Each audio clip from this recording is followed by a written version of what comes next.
Salut, dans cette nouvelle vidéo, je vous fais le débrief d'après course du châssis BMT 016 GT.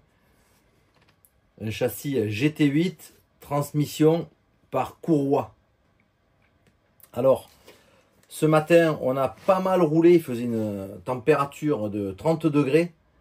Donc on a roulé avec Gilles, on a fait des runs, on s'est bien amusé. Et j'ai constaté des éléments à fiabiliser et je vais vous dire lesquels précisément. Alors la première chose ici, c'est la tige support de résonateur qui a cédé. Elle s'est sectionnée sous le réseau. Alors je pense que les causes, c'est lié à... soit elle était en tension, soit elle a un petit peu chauffé, mais bon... je pense qu'elle était en tension et donc il y a eu peut-être un à-coup, puisqu'il n'y a pas de bavette sur ce châssis. Il y a eu peut-être un à-coup ici, on a un petit peu frotté. Et donc ça a sectionné la tige. L'autre élément, c'est que le plot de fixation qui est à l'intérieur ici, d'origine, il a une BTR en 1,5. C'est tout petit, donc ça peut être limite. Quand on vient la serrer par-dessus pour tenir la tige. Donc je l'ai remplacé par un plot en deux, un classique. Voilà, que j'ai monté maintenant, qui est plus gros. Qui m'a permis après de monter une nouvelle tige. Alors là j'ai mis une corne à piano simple. Mais il en existe des belles, des Ongnor. Avec des dimensions différentes. Qui permettent pour les longues en tout cas de pouvoir déporter un petit peu le pot. Sachant que là, on est quand même sur une config moteur en transversal. Donc, c'est pas possible à part si on tord le coude d'échappement. Hein. Donc voilà. Par contre, sur les modèles GT8 à cardan, où il y a le moteur en position longitudinale, quand il y a une sortie conique, la longueur de tige permet de déporter le pot pour éviter des projections à l'intérieur de la carrosserie. Voilà le premier élément. Le second, ça concerne le pare-choc. Alors là, j'ai monté tout neuf, j'ai tout refait. En fait, j'avais une config où il n'y avait pas ces plots de fixation. J'avais mis des bouts de chambre à air pour tenir la mousse. Et j'ai pris un gros choc sur l'avant ce matin.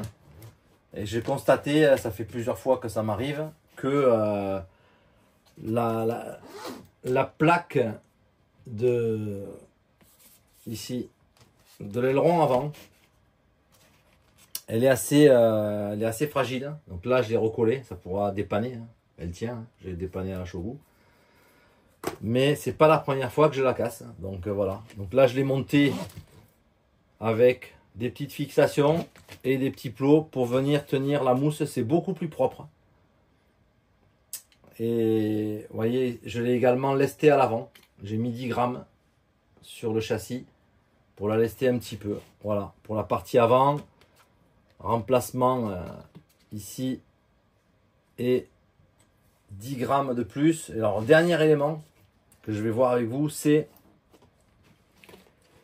ici la biellette de renvoi de la direction. Donc ce matin, j'ai eu un problème. Cette biellette, elle s'est ouverte en deux, elle s'est sectionnée en fait, mais sans vraiment se casser.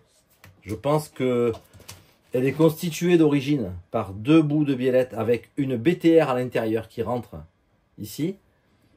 Mais la plot de fixation sur la notice d'origine, il est dessous le renvoi de sauve-cerveau ici, qui est en aluminium. Et donc, il y avait un angle dans la biellette qui fait que ça a quand même joué pas mal. Et donc ce que j'ai fait, j'ai mis la rotule maintenant dessus avec un écrou ici en dessous pour vraiment fiabiliser. Et j'ai mis une BTR très longue qui va vraiment toute la longueur. Donc le problème de direction ne devrait plus se produire. Voilà, au niveau des cerveaux, j'ai un 155T, un Protec à la direction. Et là, je viens de le changer. J'ai mis un SRT un BH 6027 HV brushless au niveau de la direction. Et j'en suis très content. Il est réactif, doit être en 0,08 pour 30 kg. Voilà, c'est un cerveau qui va bien pour le GT8. Et donc maintenant qu'on a fiabilisé ici, cerveau, biellette, pare-choc avant et fixation de réseau, j'espère que on a une machine qui va maintenant fonctionner parfaitement. À bientôt pour une prochaine vidéo. Ciao.